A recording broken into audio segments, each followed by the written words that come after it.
las profundidades de la oscuridad. La verdadera historia de Drácula. Episodio 2. La Orden del Dragón. En el episodio anterior, fuimos testigos de cómo Europa estaba sumido en un periodo sombrío, donde la desolación, los conflictos bélicos y las traiciones acechaban en cada esquina, y de cómo Valaquia y la región estaban sumidos en un oscuro periodo de inestabilidad política y conflictos incesantes. En este episodio conoceremos los hechos y las circunstancias que llevaron a Vlad II a tomar decisiones trascendentales en cuanto a la Orden del Dragón. Para ello es imperativo comprender en profundidad esta sociedad secreta, sus orígenes, su organización, sus nobles ideales, los valientes caballeros que la conformaban y sus logros. Así que retrocederemos en el tiempo, exploraremos juntos este periodo oscuro de la Europa medieval. Revivamos el entorno de conflictos continuos y amenazas a los que se enfrentaba Vlad y la región. ¿Qué fue lo que realmente representó esta sociedad secreta para Vlad? 1387. Buda, Reino de Hungría. Segismundo de Luxemburgo, también conocido como Segismundo de Hungría, segundo hijo del emperador Carlos IV, es coronado como rey de Hungría. Fue un líder influyente en Europa central y oriental de su época, y su participación en la defensa contra la amenaza otomana tuvo un impacto importante, aunque no definitivo. Si bien no fue la figura que puso fin al avance otomano, Segismundo contribuyó significativamente a la lucha contra esta expansión en la región.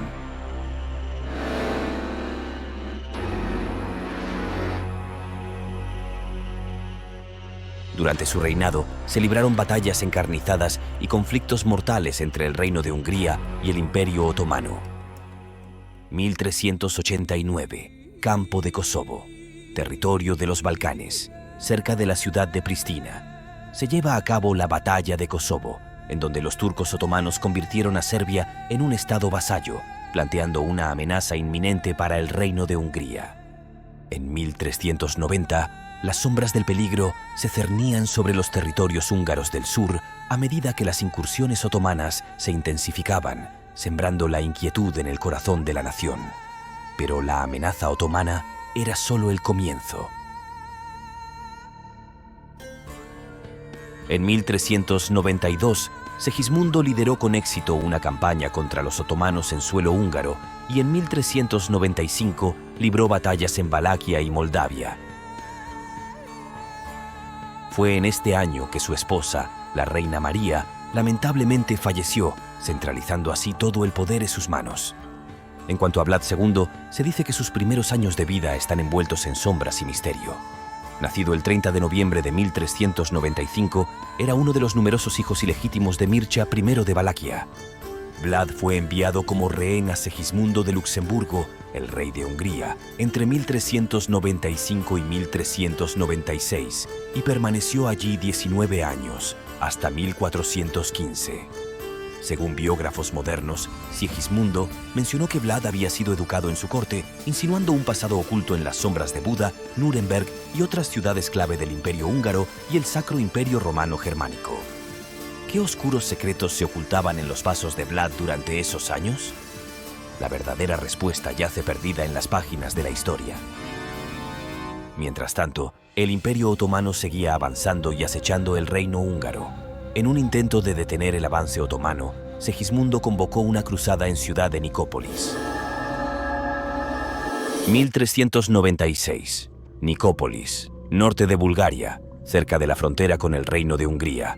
Nicópolis, un lugar que pronto se teñiría de crueldad y tragedia, fue el escenario de la batalla que después se conocería por su propio nombre, como la Batalla de Nicópolis, un enfrentamiento clave entre las fuerzas del Segundo Imperio Búlgaro y una coalición cristiana, esta última liderada por el despiadado Segismundo de Luxemburgo, rey de Hungría, en contra de las fuerzas otomanas lideradas por el sultán Bayezid I, también conocido como Bayezid el Rayo. La batalla, marcada por la brutalidad y la lucha despiadada, culminó en una victoria ensangrentada para las fuerzas otomanas, lo que desencadenó una era de control otomano en Nicópolis y una sombra de sufrimiento que se cernió sobre la ciudad. Sin embargo, el destino de la región pendía de un hilo, ya que la batalla, marcada por la incertidumbre y la ferocidad, culminó en una derrota aplastante para la coalición cristiana. La derrota en Nicópolis dejó una mancha en la reputación de Segismundo y lo debilitó políticamente. se dice que se sintió responsable de la derrota y culpó a algunos de sus aliados. La pérdida en Nicópolis tuvo un impacto duradero en su vida y fue detonante clave para sus futuras intenciones de formar una sociedad secreta. 1408. Ciudad de Buda. En ese momento parte del reino de Hungría. Buda, junto con Pest, formaría más tarde la ciudad de Budapest, la capital de Hungría. Segismundo se fortaleció y estableció una alianza política poderosa con su matrimonio con Bárbara de Celje, quien provenía de una poderosa familia noble que gobernaba y ejercía influencia en la región de Europa Central. Así, esta alianza y la derrota de Nicópolis, que había dejado marcado a Segismundo, fueron los detonantes que dieron origen a la creación en 1408 de la enigmática Orden del Dragón, forjando una liga poderosa para enfrentar a los otomanos, tejida en un velo de misterio y suspenso. Los fundadores de la misteriosa orden eran nobles cristianos comprometidos con la defensa de la cristiandad y la protección de Europa. Eran valientes, dedicados y dispuestos a luchar contra los enemigos de la fe. Su objetivo era salvaguardar la religión de amenazas y conflictos. Personajes visionarios, conocidos como los fundadores de la Orden del Dragón, forjaron un camino lleno de misterio y valentía. El primero de los fundadores era el enigmático Segismundo de Luxemburgo, emperador del Sacro Imperio Romano Germánico y con una amplia influencia en una serie de territorios que formaban parte del imperio, incluyendo Bohemia, Hungría, Croacia y partes de Alemania, cuyas intenciones ocultas y ambiciones políticas eran motivo de intriga constante. Los tres siguientes fundadores ejercían influencia principalmente en el reino de Hungría y territorios circundantes. Nicolás II Garay, un noble húngaro de linaje distinguido, quien compartía vínculos profundos con Segismundo y era conocido por su astucia y lealtad inquebrantable. Esteban Lágfy, otro noble húngaro y aliado cercano de Segismundo. Sus conexiones en la corte real y su papel en la fundación de la orden dejaban entrever una red de influencias misteriosas.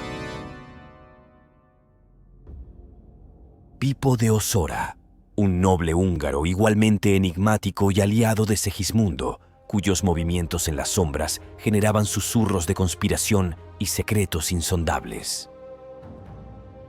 Y el quinto fundador, Hermann II de Celje, el conde de Celje, una figura con una historia intrigante y una conexión profunda con Segismundo, dado que Bárbara de Celje, hija de Hermann II, se convertiría en la esposa de Segismundo y con quien a menos tuvo 2 hijos. La participación del conde Hermann en la fundación de la orden añadía un toque de suspenso a esta sociedad clandestina. Hermann era el conde de Celje, una región que se encuentra en la actual Eslovenia y partes de Croacia y Hungría.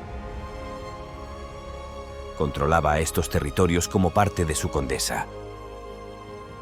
En el oscuro y enigmático rincón donde se gestaba la Orden del Dragón, la crueldad tejía una trama de intriga y suspenso en su búsqueda inquebrantable de objetivos ocultos.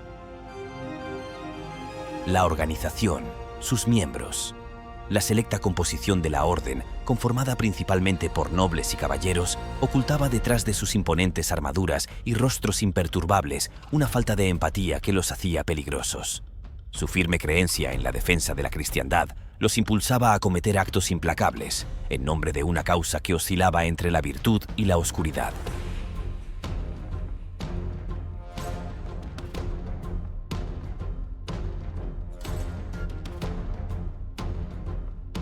Con Segismundo de Luxemburgo, un hombre con un poder sin restricciones, las decisiones tomadas en las sombras dejaban entrever tácticas crueles, tácticas que oscurecían aún más la verdadera naturaleza de los objetivos de la Orden.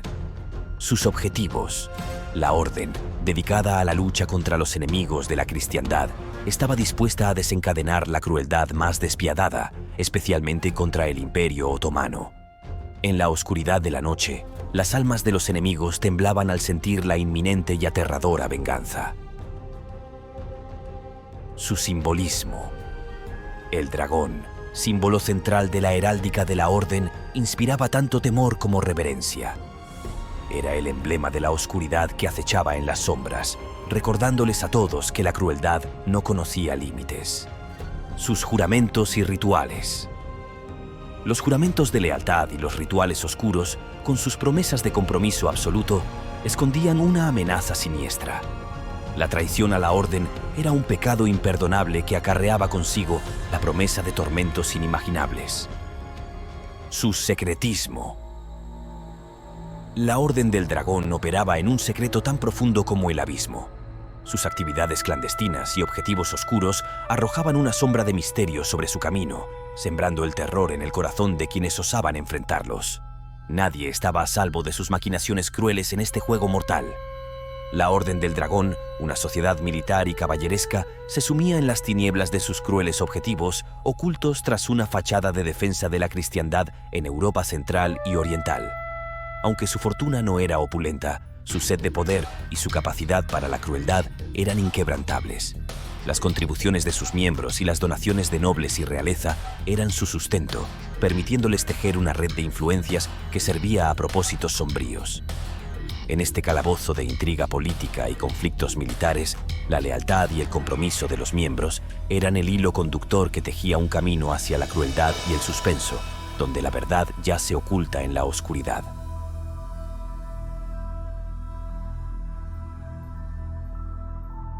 ...1415, Valaquia. Vlad regresa a Valaquia después de su liberación en Hungría. Comenzó a luchar por el trono de Valaquia y se convirtió en el voivoda de Valaquia en varias ocasiones, aunque no de manera continua debido a las luchas internas y los conflictos políticos en la región. La razón de su liberación no está claramente documentada, pero se cree que se debió a un acuerdo político o una negociación entre Segismundo y los líderes de Valaquia. Año 1431. Edirne, conocida anteriormente y hasta 1369 como Adrianópolis, capital del Imperio Otomano, Palacio Imperial Otomano, actualmente Turquía. Murad II fue sultán del Imperio Otomano en dos periodos, de 1421 a 1444 y de 1446 a 1451. Murad II, sultán del Imperio Otomano, busca mantener su control sobre Valaquia. Durante su reinado, Murad no tenía un objetivo específico de derrotar a Vlad en su conjunto. Sin embargo, su verdadera intención se ocultaba en las sombras de la política y la diplomacia. Su objetivo principal era mantener la influencia otomana en Valaquia y asegurarse de que los líderes locales, como Vlad, mantuvieran una relación de sumisión hacia el Imperio Otomano. Las tensiones políticas se intensificaban y los hilos del destino se entretejían en el oscuro tapiz de Europa Central y Oriental. Y las verdaderas ambiciones de Murad II permanecían envueltas en un manto de misterio y suspenso, a la espera de revelarse en el momento oportuno. Por otro lado, Vlad sentía la necesidad de asegurar el apoyo de los caballeros cristianos y aliados en su lucha contra la influencia otomana en Valaquia. Vlad estaba decidido a formar alianzas y obtener el respaldo necesario a toda costa para mantener su posición en Valaquia. Es probable que Vlad supiera en ese entonces, a través de sus conexiones políticas y diplomáticas, de la existencia de la misteriosa Orden del Dragón. 1431. Valaquia. Entre susurros de traición y suspiros de desesperación, Vlad se halló en una encrucijada de poder y lealtad. Con el destino de Valaquia pendiendo de un hilo y al acecho de las fuerzas del imperio de Murad, Vlad tomó una decisión que resonaría a lo largo de la historia. En un acto de valentía y compromiso, inicia contacto nuevamente con Segismundo, quien lo había mantenido secuestrado durante los primeros 19 años de su vida y del cual no tenía muy buenos recuerdos. Sin embargo, Vlad se sentía acechado por las fuerzas otomanas de Murad y necesitaba desesperadamente de Segismundo, que ahora no solo era rey de Hungría, sino también emperador del Sacro Imperio Romano Germánico y tenía gran influencia y poder en la región. En el oscuro rincón de su mente atormentada, Vlad contempló la elección que cambiaría su destino. La mazmorra húngara en la que había pasado años como rehén lo había forjado, endurecido y llenado de un deseo ardiente de venganza. Observó el emblema de la Orden del Dragón, un símbolo de fuerza y lealtad que destellaba ante él en la penumbra. Los ecos de su cautiverio resonaron en sus pensamientos mientras recordaba las injusticias sufridas y las traiciones padecidas por su pueblo y su linaje. Sabía que la Orden del Dragón tenía objetivos claros, defender la cristiandad, y para él significaba alianza y resistencia en contra de las perversas intenciones opresoras de Murad II. Con una mirada decidida en sus ojos, Vlad se comprometió a unirse a la Orden del Dragón.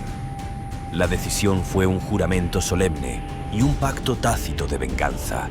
Un juramento que lo llevaría por un camino impregnado de secretos, crueldades y oscuras maquinaciones. Con un suspiro cargado de determinación, selló su destino en ese momento, sabiendo que su camino estaría marcado por la sombra del dragón y su sed de retribución.